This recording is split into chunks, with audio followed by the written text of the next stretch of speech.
David, welcome back to the show, and please join me in welcoming our new regular guest, John Carmen. Gentlemen, hello.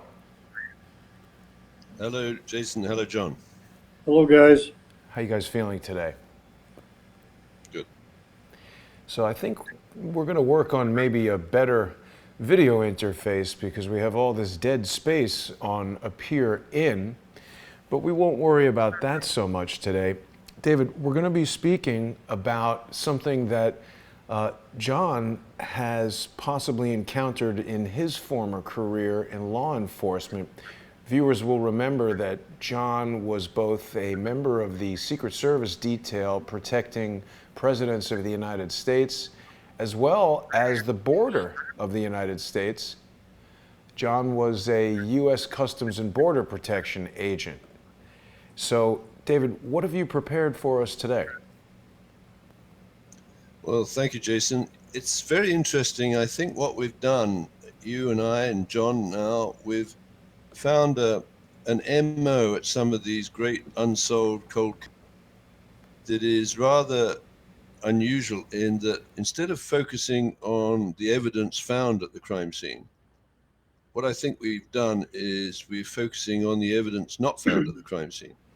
Exactly. And there is this process called split tunneling, where the people who are very close to the conspiracy or the organizers of the crime have been able to use modern technology. And in fact, before the modern technology came along, they were doing it by hand, sending in agents to take the total data of the crime scene necessary to solve the crime and split it down 3 separate tunnels and deprive the investigators of the evidence and data they would need to resolve the crime and identify the culprits, and take some data, essentially the data that has been time stamped and location stamped, and send that to what I think you know, Jason, as a whitelist. That is, people who are insiders of the criminals who get to potentially, and this of course is very sinister, maybe people will have trouble getting their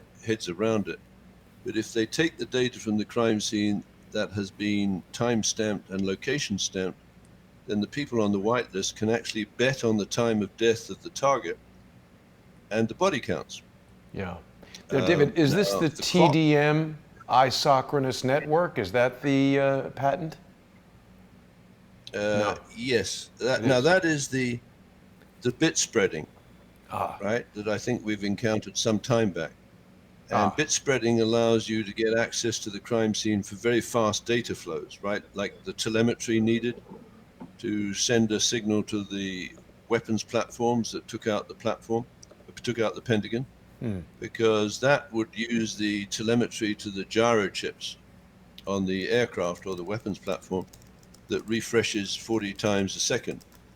So some of the witnesses outside the Pentagon, and I think that's been scrubbed, and that's a very important word for the likes of Mr. Sweigert, they saw a blur in the working surfaces of the weapons platform that went across the Pentagon, and that would be consistent with a gyroscope refreshing 40 cycles a second. But the one we're looking for is the split tunnel patent, where if you Google for things like patent and scrub, and that's basically the metaphor that you've actually put on the wonderful collage, with the 3 tunnels there. And just briefly, we can look at those tunnels and see that on the left-hand side, you've got 2 groups of what I would describe as evil teachers. That is Bernardine Dawn and Bill Ayers, from their 1968 days of rage as students of a democratic society on through the 70s, when they arranged to bomb the Capitol building and the Pentagon and the NYPD precinct. Yeah. Now, John, sorry to interrupt, David, but I wonder, John, have you had any experience with or interaction with any of the people that were involved in the Weather Underground? Bernardine Dorn, Bill Ayers, there were quite a lot of people that never went to jail. Any conversation about that in the law enforcement circles that you're familiar with? Not directly, because I didn't get out into public law enforcement until about 74. although the SDS and all that was very heightened in the 68, 69, 70 era.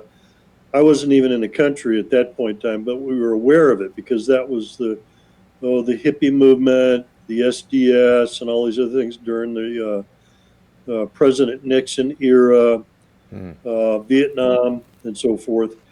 But you did touch on something that kind of reminded me of something. You're using different terminology, but I'm familiar with how the government does illegal investigations where they call it a white team, and then the bad guy team is the black team. Have you ever heard of the China Wall China term or ball? China Wall syndrome? David, have you heard of that? No, I missed that. China what?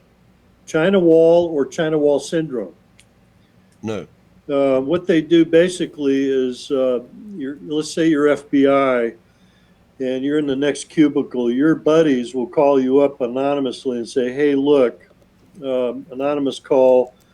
There's going to be some contraband at your target's address," and they've already got a predetermined, predestined, whatever target. The agent goes, "Okay, thanks. We'll check it out." Hang up.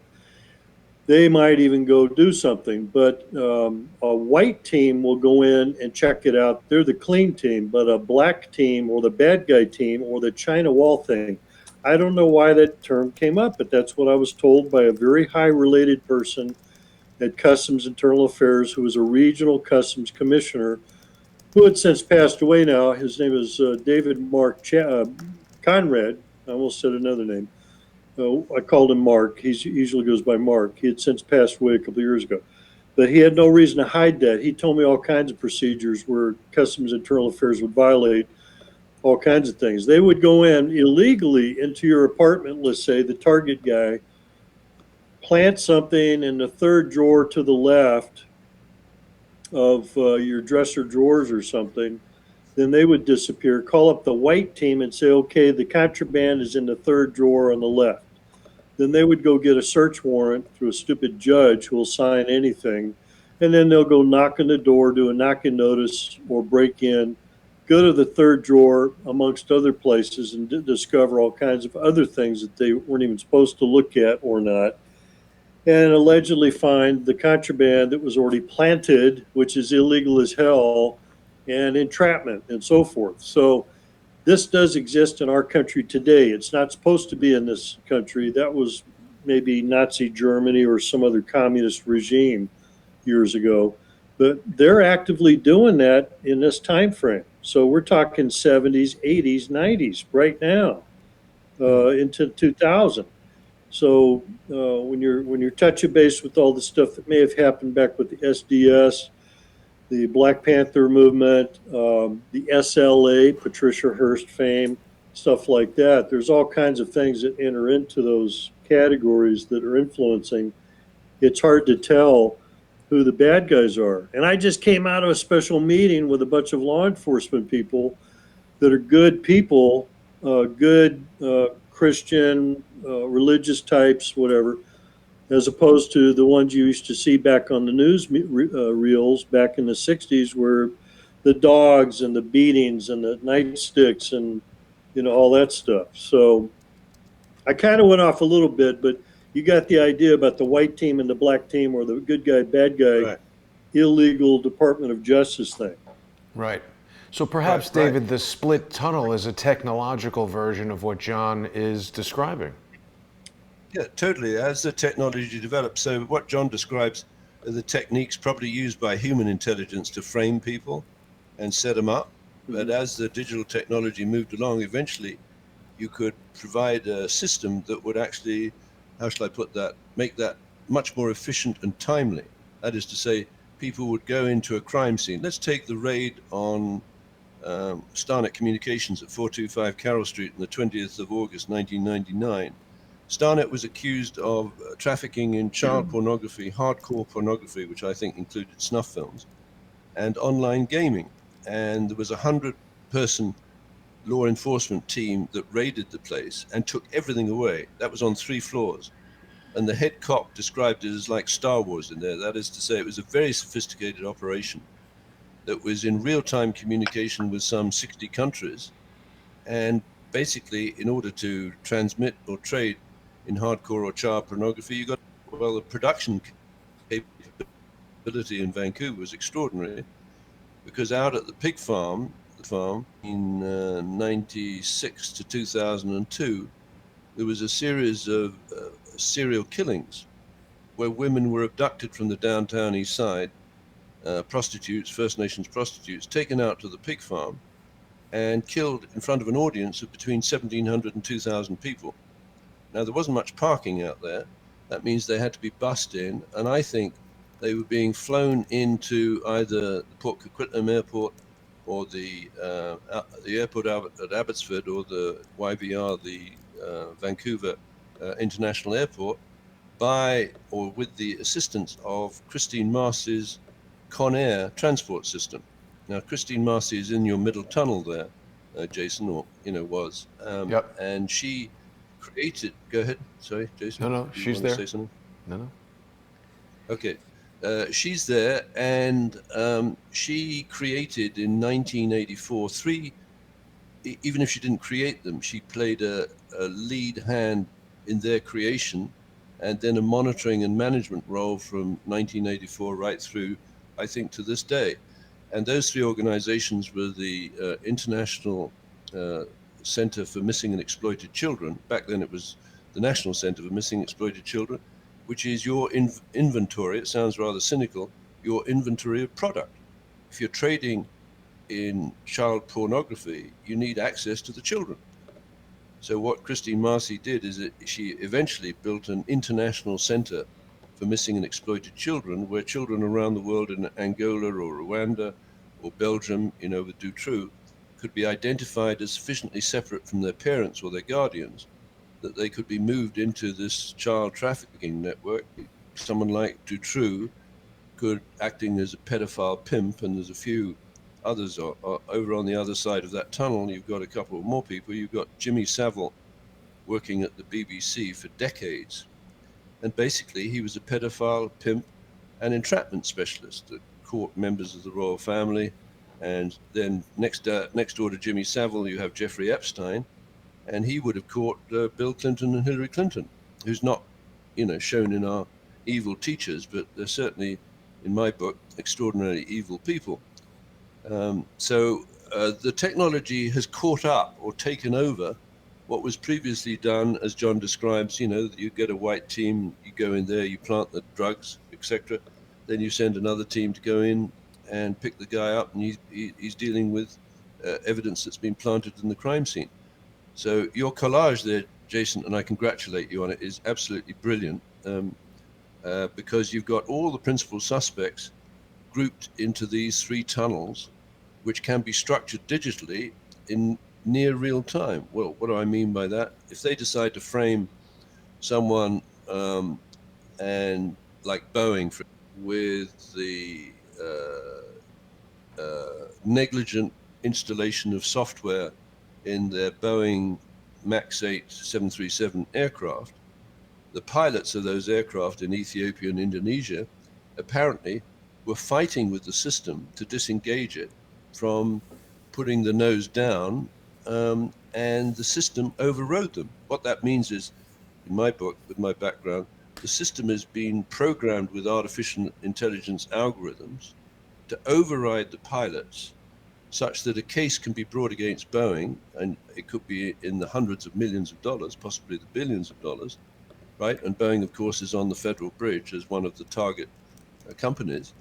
And so basically, I don't say they're going to put Boeing out of business, but there's a huge economic sabotage element to what happened to Boeing, which is to the benefit of potentially Airbus, because now there are companies, airlines, that have actually stopped buying Boeing or grounded the Boeing 737 MAX 8 aircraft.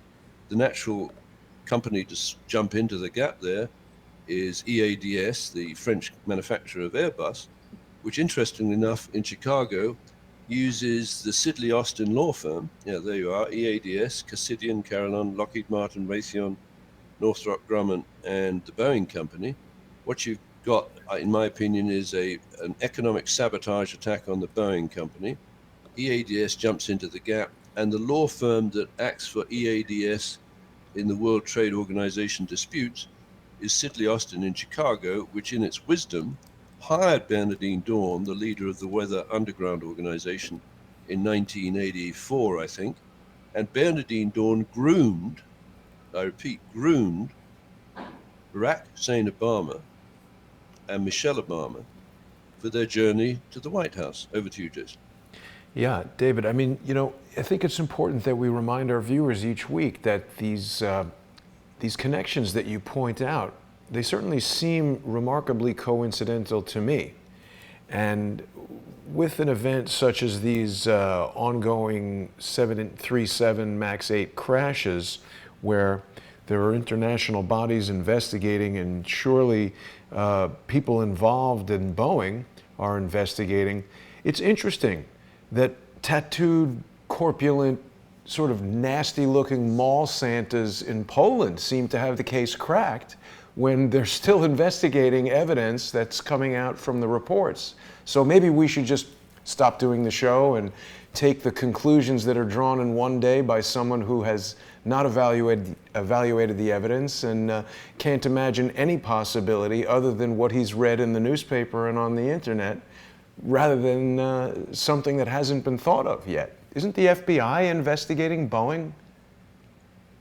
Well, yeah. So, but this comes back to the generic crime here, which relates to the manipulation of evidence at a crime scene down 3 tunnels. And did you not find the split tunnel patent yet? But anyway, I can't recall the in language the split tunnel of it. patent, to a split tunnel and scrub and filter patent, and then I'm sure you'll find it, because what that patent describes is a way of taking data and moving it through 3 channels. One goes to the white list of insiders, and interestingly, John's terminology there about the white team and the black team. It's not clear to me whether the whites are the good guys. It depends on your point of view, I guess, or the blacks are the good guys. A black team is the good guys. In the case of that patent and this collage that you have, I believe the white team are the insiders of the big teachers' pension funds. Now let's just talk about those pension funds. In the United States, you have the TIAA, Teachers Insurance Annuity Association. It goes back to, I think, 1912 or something like that. This is the largest private pension fund in the world, right? And it would provide retirement benefits to people who'd been on faculty at universities or colleges that are members of TIAA. My presumption is that Obama and Michelle Obama, who were at various connections with the University of Chicago, will be beneficiaries of that pension fund. They have also been, of course, groomed by the Weather Underground leaders, Bill Ayers and Bernard. Bill Ayers was on faculty at the University of Illinois Chicago for decades, right? And the University of Illinois Chicago is the host of the Electronic Visualization Laboratory, Bright Advanced Technology, and Cave Automatic Virtual Environment, which is an extraordinarily powerful visualization technology that wasn't available to me in the 1980s when I developed my system for the oil industry to manage large data sets. However, if that had been available, I would have used it. Now, his wife, Bernardine Dawn, has been on faculty at the Northwestern University faculty for decades, and she had a role in the development of the Family and Children Justice Institute, which is kind of ironic given her attitude to family sanctity, etc., because she basically ran a team with the woman who got killed, and I think they adopted the child, that was on a bombing campaign in the 1970s. So how is it that these prestigious universities take these vermin and put them on faculty and presumably reward them once they've retired with money that is spun off from the world's largest private pension fund, TIAA? Now, in the UK, you have the equivalent, which are the university's superannuation scheme. And that is the largest private pension fund in the United Kingdom, with about £50 billion. So between those two pension funds, there's about $1.5 trillion of assets under management, where if you want to go into the contract killing business, there's plenty of money available, right? Where you can wash it through the system and no one notices it. Now, why does that matter? On the 9/11, the morning of 9/11, on the 47th floor of the North Tower, which would some subsequently be the scene of multiple deaths, including, together with the South Tower, 343 New York firefighters who walked into an ambush because their radios were jammed, right? On the 47th floor of the North Tower, World Trade Center #1, on the North Tower, there was a meeting of SERCO shareholders, which includes representatives of those teachers' pension funds. And those, what I'm alleging is those teachers' pension funds have been penetrated by organized crime and used to arrange and finance contract killing and adjust the evidence at the crime scene so the investigators don't come back to the teachers who are driving the crime. And I'm talking about the evil teachers with access to probably the world's most powerful contract killing command, control, and intelligence facility at the University of Illinois, Chicago. Over to you. Now, real quickly, David, because I want to bring John in on this. For people who think that what you're saying sounds perhaps fantastic, I want to remind everyone that Bernardine Dohrn and Bill Ayers were basically the leaders of the Weather Underground. And I've just found this article from the Chicago Tribune. This was written in December of 2001, when I would say most people were still quite acutely traumatized by the attacks of September 11th and adjusting to what has now become really a different world. I think most people consider things in terms of life before September 11th and life after. This is talking about a man named Sean O'Shea, who could not believe what he was reading in his office where he was in private practice after being in law enforcement. His eyes fell on an article about a former member of the Weathermen who were involved in all these bombings around Chicago. And it wasn't just bombings. It's hard to really regard these people as heroes because they're talking about Dorn's statements about first they killed those pigs, then they ate dinner in the same room with them, then they even shoved a fork into a victim's stomach. Wild. And as I recall, that victim was, who was it? Sharon Tate? Someone who was pregnant, right? Yes. So how is this person creating Yeah. a thing about this? families? If I can just interrupt there. So, David? just make a comment about Please. Bernardine Dohrn. Yes. Yeah, she, as I understand it, the three-finger fork salute adopted by the Black Panther while saying, amazing, they stuck a fork into her belly, talking about Sharon. That tells me that there was a very fast, because that's a detail that you probably wouldn't recognize, but just shows the depravity. Incidentally, David, I'm sorry. David, we are having a bit of a bandwidth problem. I think it might be best if you, let's go to just audio only, because we're missing what you're saying, and I'm sure it's important. Okay, all right, just hold on. I'm going to switch off my camera. Yes, because I think people want to hear what you're saying. And then please carry on. Camera off. Okay, all right, just about Bernardine Dohrn. Yes. So she invented, perhaps, or adopted the three-finger fork salute on behalf of the Black Panthers, which is based on the idea that one member of the Charlie Manson group stuck a fork in the belly of Sharon Tate, who was pregnant. And of course, that is a measure of the depravity of this woman. She should never have been allowed anywhere near the faculty of any self-respecting university.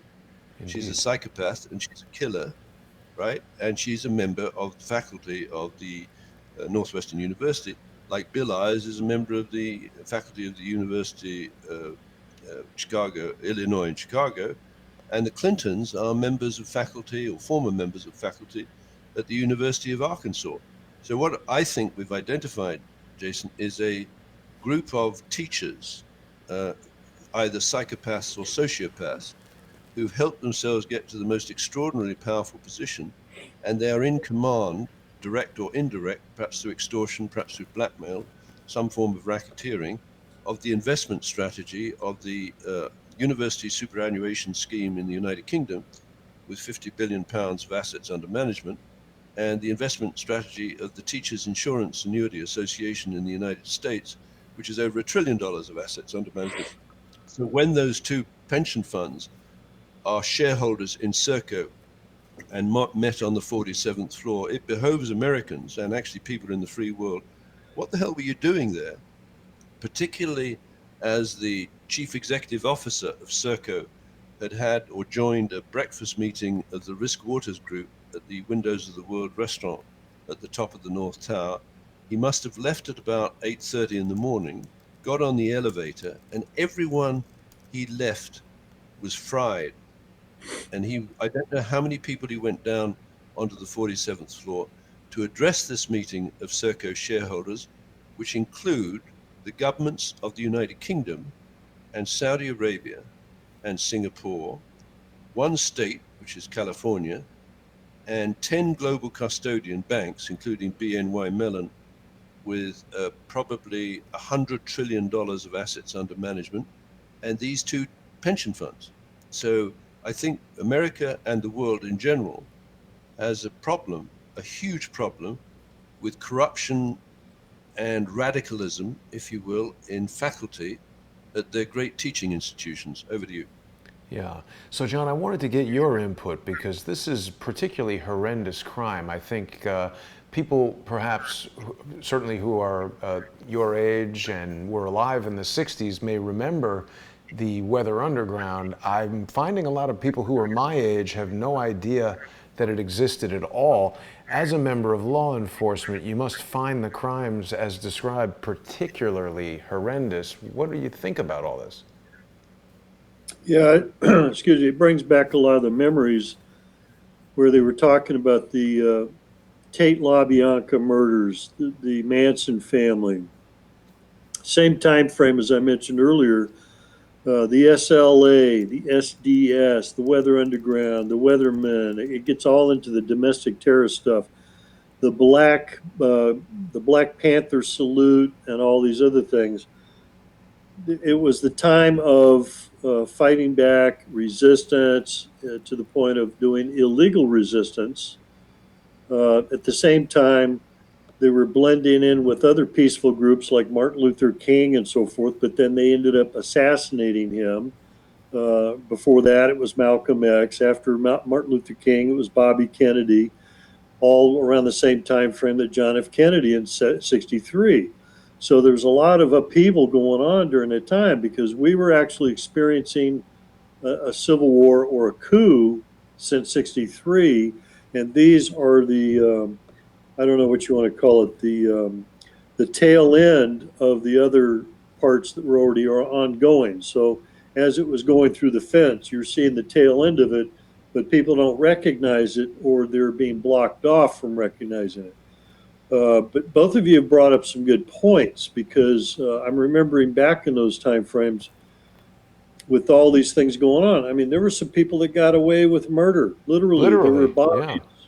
And I think only recently, in the last several years, they had arrested somebody.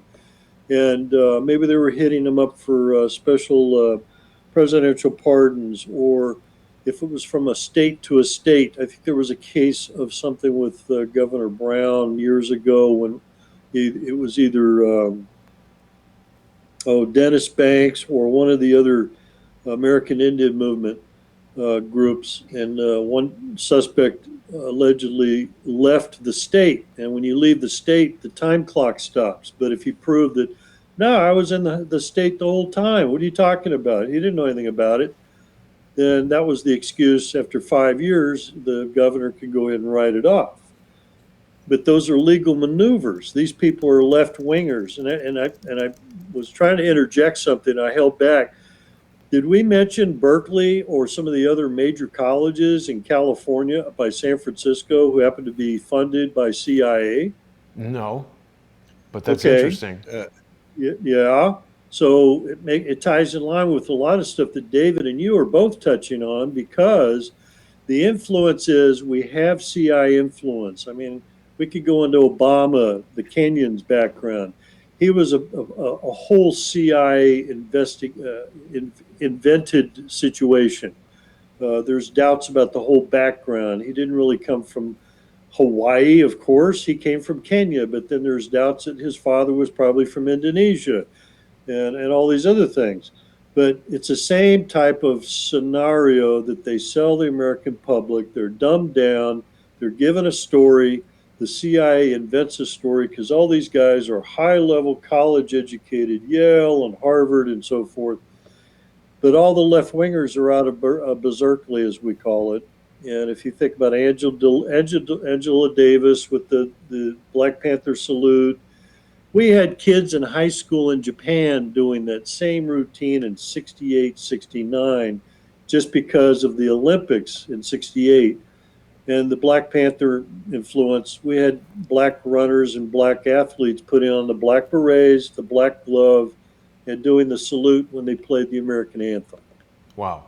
Well, I mean, look, it's certainly one thing to protest the war or protest bad decisions by the government. I think a lot of people object to some of these wars around the world that would kill, certainly have collateral damage to innocent civilians, and that's objectionable. But it's a bit of a problem to fight that by also killing other innocent people in the United States with bombs and the horrendous, I mean, the stabbing in the stomach. I mean, it's so beyond the pale. It's hard to really account it as anything other than evil and terrorism. And, you know, John, I want to remind our viewers that right now, for another 15 minutes, we're going to continue the conversation here on YouTube and Periscope, Facebook, VK.com, and DLive.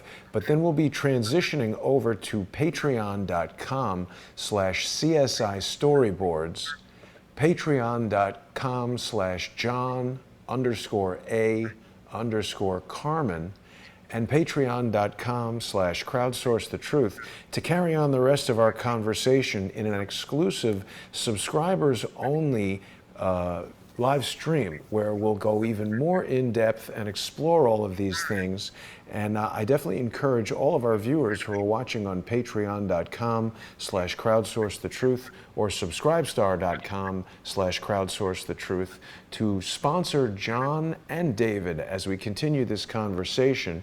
We are definitely not able to go into this kind of detail without the sponsorship that the audience provides, and we really appreciate all of our sponsors.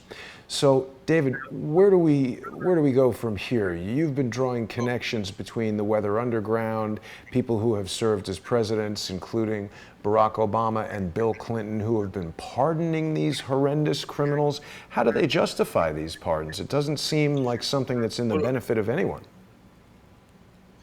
Well, I don't think they can justify it, but the problem with making moral judgments early in a crime scene investigation is it quite often blinds us to how the data and evidence has been handled at the crime scene. So if we can go back to, let me give you the name of that patent that I think is so important. It's intelligent sorting for N-way secure split tunnel. Yes. Okay, and the current assignee is Aerohive Networks, whoever they are. And the important thing I think to understand is this will be a patented version of a MO that has been perfected not just over decades, quite possibly over hundreds of years, where the organizing authority sends in one team to either plant or remove evidence, another team to transmit the evidence that is beneficial to, let's call it the whitelist, because that seems to be the terminology. And in modern terms, that might be an advance warning on how many firefighters are going to be killed in ambushes in the Towers 1 and Towers 2. Now, people might really find that that is an incredibly ruthless and cynical crime, but just think about it. The gambling club Whites of London was formed in 1692. 4 years after Lloyd's of London, the insurance market. These people were great gamblers. They gambled all their way through, the French Revolution, when a particular aristocrat might get killed. They were probably in a position in World War I on any one day to gamble on the body counts, right? On 911, it would appear they had access to that ageist technology that we talked about in the show on Wednesday, Jason. Yep. Which would have actually been in a position to track the planes flying over New York and predict the time of impact, 8:46:46, of the plane or weapons platform that hit the north face of the North Tower. And then as the firefighters were sent into the two buildings, by listening or monitoring to their radio systems, estimating the body count for the firefighters, 343. I think for the police in the Port Authority of New York and New Jersey and the NYPD, I think there were about 60 dead cops, right? Now, this would be meat and potatoes, I don't know if you have that analogy in the States, to people like Bernardine Dawn and Bill Ayers, because that would be a natural sequel to what they failed to do in the 1970s. They never, ever changed their plans, their agenda. I think that guy, I think you found that he just died, Larry Growald. Yeah. He penetrated the Students for a Democratic Society or the Weather Underground, and he asked them, well, what are you going to do if you're successful? And either Bill Ayers or Bernardine Dawn said, well, we're probably going to have to kill 25 million Americans to protect the revolution. These guys are psychopaths and sociopaths, right? Sorry, David, let me add, because I did hear that quote, and what they said specifically was they wanted to re-educate America, and that probably 25 million would not be able to be re-educated, and that they would need to be eliminated. Right. Well, you see, that's staggering, because the word education is very interesting, because where would these people go to re-educate Americans? Well, they'd go onto faculty at these universities, including, as John said, the Berkeley University in California. But if you look at the shareholders of SERCO, there's only one state and its funds being used as to invest in SERCO that can trigger these kind of things, and that's the state of California. So I think going back to this intelligence sorting for N-way secure split tunnel, I'm 100% certain now that that meeting of SERCO shareholders on the 47th floor was about decision or routing the various data sets that would be needed to solve the crimes of 911 to various insider groups for a particular job. If I may read this pattern, it said, for example, datagrams may be sorted for sending through the branches of a three-way split tunnel so that all traffic from a remote network location ultimately destined to servers at a central location may be sent via secure VPN tunnel.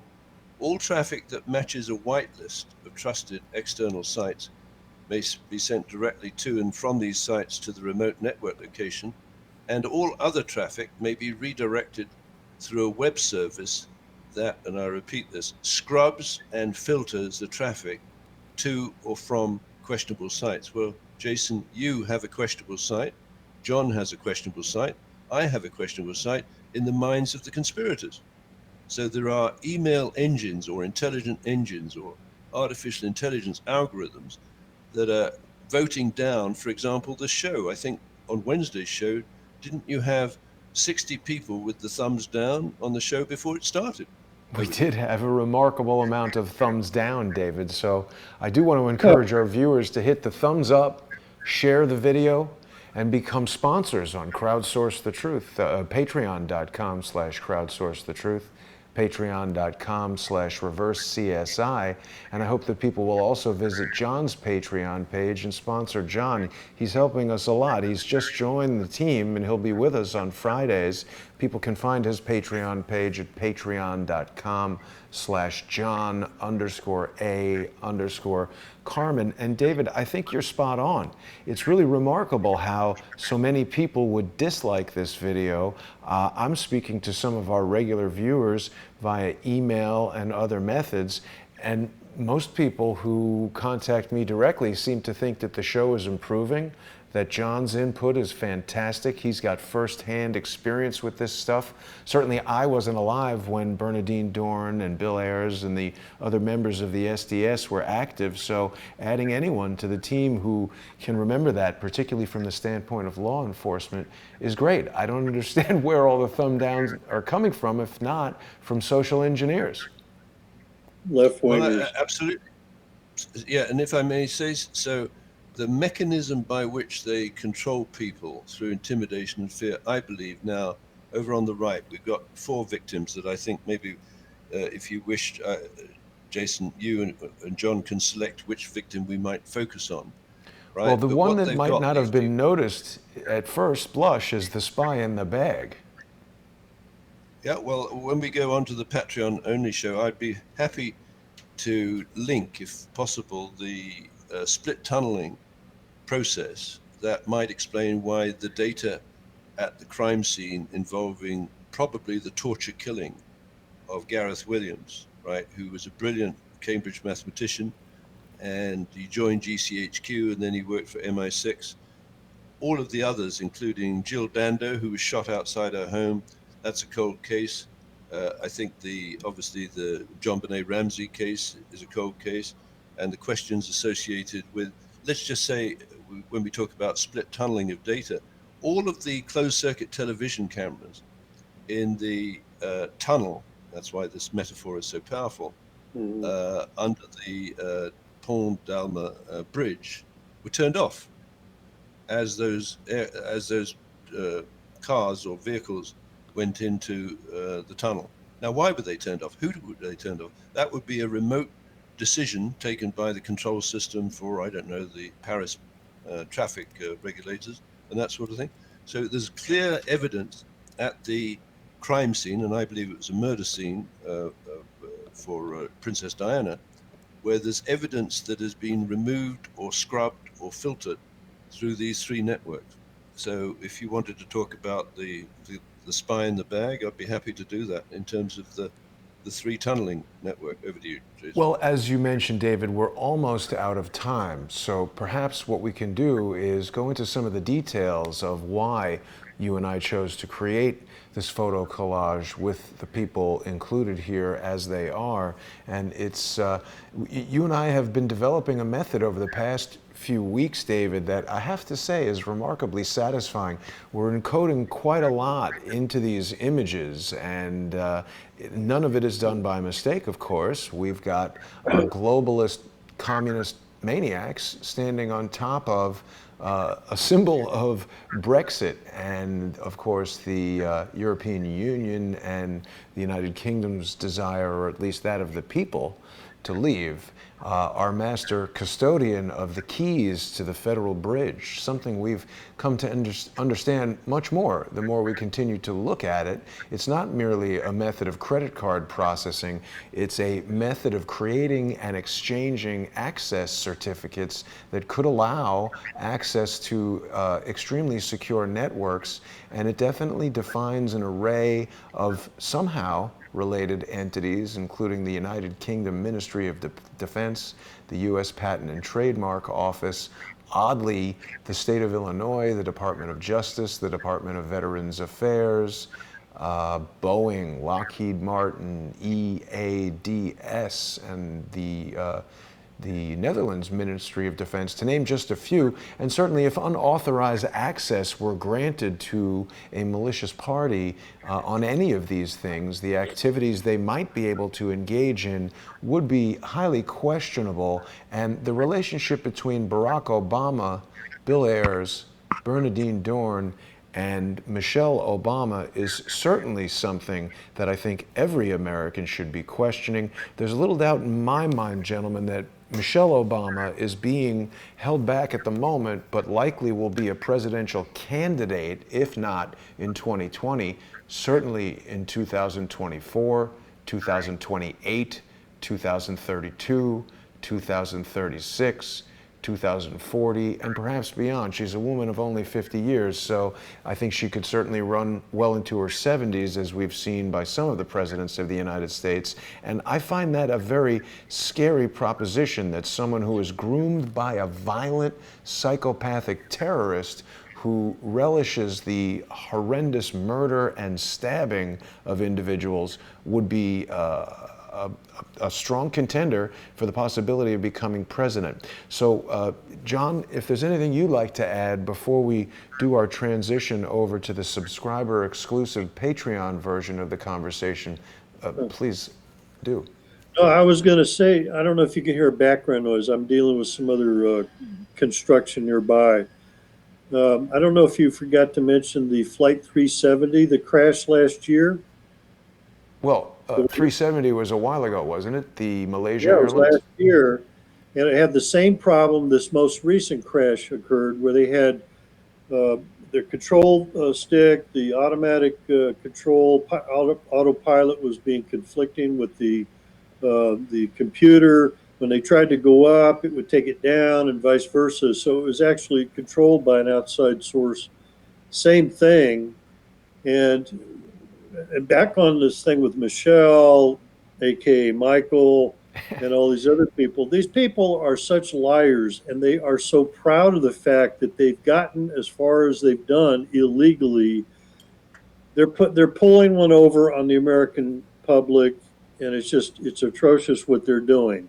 I'm just waiting for the hammer to drop, and I keep hearing about all these indictments and so forth.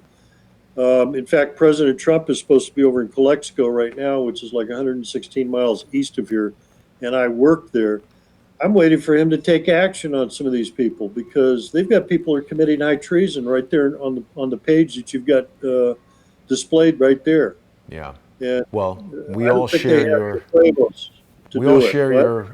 share your concern and anticipation, and David is certainly an expert in the study of the missing MH370, so perhaps we can touch on that, yes. if not today, in a future show. But gentlemen, we're just about out of time, so I want to thank both of you for joining me. I want to thank everyone for watching. Encourage people to hit that thumbs up button so that this childish, moronic thumbs down attack will not limit the reach of this video, and I hope that people will join us on patreon.com/reverse-CSI-storyboards, patreon.com/crowdsourcethetruth, subscribestar.com/crowdsourcethetruth, and patreon.com/John_A_Carmen.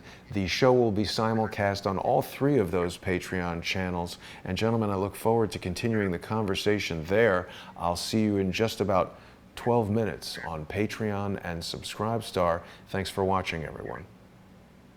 Thank you, Jason. Thank you, John. Bye.